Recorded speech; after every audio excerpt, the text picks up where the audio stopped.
আমার মা আর আমার বয়ফ্রেন্ডের সাথে এত অসভ্যতামি করি, এত অসভ্যতামি করি। আমি শুধু মা আর আমার বয়ফ্রেন্ড বলে না, আমি আমার বাবার সাথে, ভাইয়ের সাথে, ভাইয়ের বউয়ের সাথে, আর ভাই আর ভাইয়ের বউ যে পুচকিটা আছে তার সাথে, মানে আমি এত অসভ্যতামি করি, এত অসভ্যতামি করি। অথচ অথচ আমি যদি পাড়ায় বেরোই, আমার থেকে একটা ভালো মেয়ে তুমি পৃথিবীতে পাবে না। অথচ আমি বাড়িতে কি পরিমাণ অসভ্য, কি পরিমাণ অসভ্য তুমি ধারণা করতে পারবে না। আমার ভাইয়ের বউ, হ্যাঁ মানে আমি হচ্ছি তার ননদ, মানে তাকে তো মানে যে ননদ যেরকম হয় একটা এই কুচুরে পালা সেরকম আমি করি। হ্যাঁ, তারপর মায়ের সাথে মুখে তর্ক, মায়ের সাথে তর্ক করে তারপর আমি ঝগড়া করি, মানে কি করে।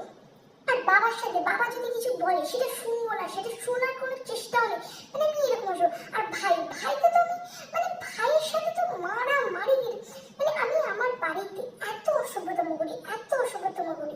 তারপরেও আমি পাড়ায় যখন বেরোই তখন আমি পাড়ার খুব ভালো মেয়ে, খুব ভালো মেয়ে, আমার মতো মেয়ে হয় না। হ্যাঁ, তাই মনে মনে তাই আমি ভাবি যে এরা যদি আমার একটা বার আমার আসল রূপটা এরা যদি দেখে ফেলে না, তাহলে এরা আমাকে বলবে যে এই মেয়েটির মতন জঘন্য, অসভ্য, হ্যাঁ সব বড়দেরকে সম্মান না করা মেয়ে যদি কেউ থাকে, মেয়ে পৃথিবীতে কেউ নেই। আমি শিওর, আমি এটা নিজেও জানি, আমি এটা সত্যি নিজেও জানি।